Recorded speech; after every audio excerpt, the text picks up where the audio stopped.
ఈరోజు మనం రెండో అధ్యాయం సాంఖ్యయోగం మొన్న సగమైంది, నిన్న సగమైంది, ఈరోజు కంప్లీట్ చేసుకున్నాము. అయితే ఈ సాంఖ్యయోగంలో ఫస్ట్ విషాదంతో కూడుకున్నది కదా అర్జునుడు.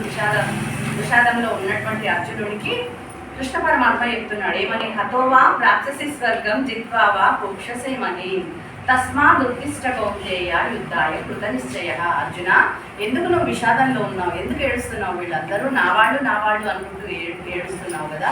క్షత్రియ ధర్మం ఏంటి? యుద్ధం చేయడం, అన్యాయాన్ని విధ్వంసం చేసి న్యాయాన్ని గెలిపించడమే కదా. న్యాయ పాలన చేయడం నీ లక్ష్యం కాబట్టి, నీ ధర్మం కాబట్టి నువ్వు యుద్ధం చేయి అని చెప్తున్నాడు. ఒకవేళ నువ్వు యుద్ధంలో మరణించావనుకో వీర స్వర్గం, జయించావనుకో రాజ్యభోగాలన్నీ కూడా అనుభవిస్తావు కదా. సుఖ దుఃఖే సమేకృత్వ లాభౌ జయాజయోగతో విద్వాయుజస్వ నైవం పాపమవార్చతి. కాబట్టి అర్జున, నువ్వు దీని గురించి దుఃఖించాల్సినటువంటి అవసరం లేదు. జయమైన అపజయమైన, సుఖమైన దుఃఖమైన కూడా అన్నింటినీ నువ్వు సమానంగా స్వీకరించి లేచి యుద్ధం చేయి అని చెప్పడం జరిగింది. అట్లా చెప్తున్నటువంటి అర్జునుడికి కొంత జ్ఞానోదయం అయింది. ఇంకేం చెప్తున్నాడు? కర్మణ్యేవాధికారస్తే మా ఫలేషు కదాచన, మా కర్మ ఫలహేతులు మాతే సంగోస్వ కర్మని. నీ కర్తవ్యాన్ని నువ్వు ఆచరించు కదా. నువ్వు క్షత్రియుడి కాబట్టి నీ ధర్మాన్ని, నీ కర్తవ్యాన్ని నువ్వు ఆచరిస్తున్నావు.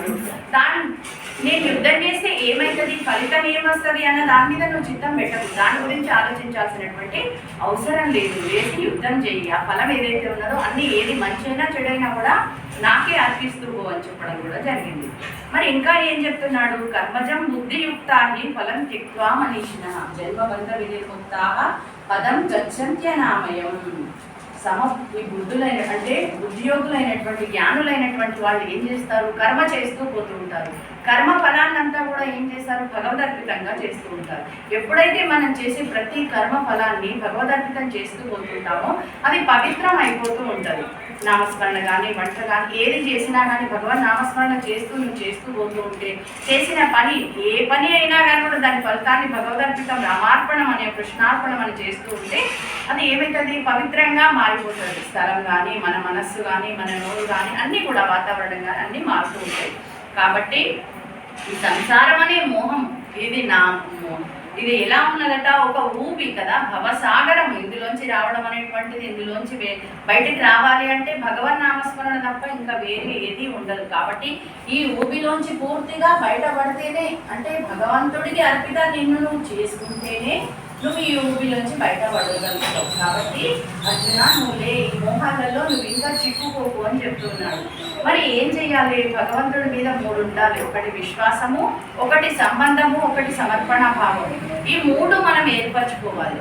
విశ్వాసము అంటే భగవంతుడు ఉన్నాడు, వాడు నా యందే ఉన్నాడు, నా చుట్టుపక్కలే ఉన్నాడు. మనం ఇప్పుడు ఎటన్నా ఊరికి పోయినాం అనుకోండి, లేదా ఎటన్నా ఫంక్షన్కి పోయినాం, ఎవరైనా అడుగుతారు మీ ఇంట్లో ఎవరు ఉన్నారు, అయ్యో నేను ఒక్కరితోనే ఉన్నా అని అనకూడదు. తప్పట.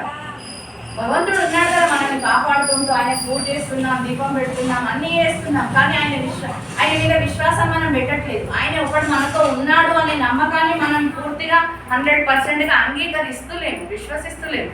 కాబట్టి ఏం చెప్తాం? నేను ఇంట్లో ఒక్కరితోనే ఉన్నా అంటాం. ఒక్కదాన్ని వండుకోవాలి, ఏం చేయాలి?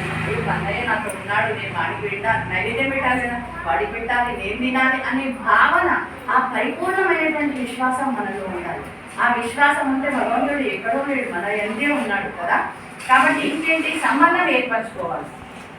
ఒక కొడుకు గాను, ఒక అన్నగాను, ఒక తండ్రి గాను, లేకపోతే ఒక స్నేహితుడి గాను. చూడండి, ఇప్పుడు ఉంది పరమాత్మగా కృష్ణ భగవాను ఏం కోరుకున్నది? కష్టాలే కోరుకున్నది. ఎందుకు? నిరంతరం ఈ నామస్మరణ చేయాలని. అలా ఆమె ఆ నామంతోనే నేను తరించుకోవాలని ఆ విశ్వాసంతో ఆమె కోరుకున్నది. అలాగే ద్రౌపది అన్నగా భావించింది కృష్ణుడిని కదా, అన్నగా అలా ఆమె ఇదైపోయింది, ముక్తి పొందింది. కుచేలుడు స్నేహితుడిగా కోరుకున్నాడు, చూడు ఆయన మోక్షాన్ని ఇచ్చివేశాడు. అట్లాగే రుక్మిణీదేవి ఉన్నది, పతిగా కోరుకున్నది, ఆయన వరమిచ్చాడు. కాబట్టి మనల్ని మనం ఒక భగవంతుడితో ఒక సంబంధాన్ని ఏర్పరచుకుంటూ సమర్పణ భావం 100% మనల్ని మనం దాసోహం అనాలి భగవంతుడికి. అప్పుడే ఆయనే మనల్ని తప్పకుండా కాపాడతాడు. మనము ఆయన దగ్గర ఏ కోరిక కోరనవసరం లేదు. ఆయనకి తెలియనిది ఏమున్నది? అవునా కదా? సమస్త సృష్టి చేసినటువంటి అతడే మన ఆత్మయందు స్థిరంగా ఉన్నటువంటి వాడు. మన కోరికలు ఏందో, మనం ఏం చేస్తున్నామో ఆయనకి తెలుసు. అందుకే ఏం చెప్తాడు?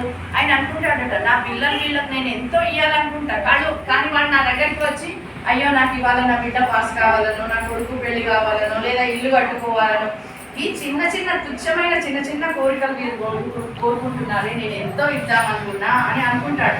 పోనీ ఇదే అడిగారు అజ్ఞానులు చిన్నపిల్లలు అని ఇచ్చివేస్తాడ.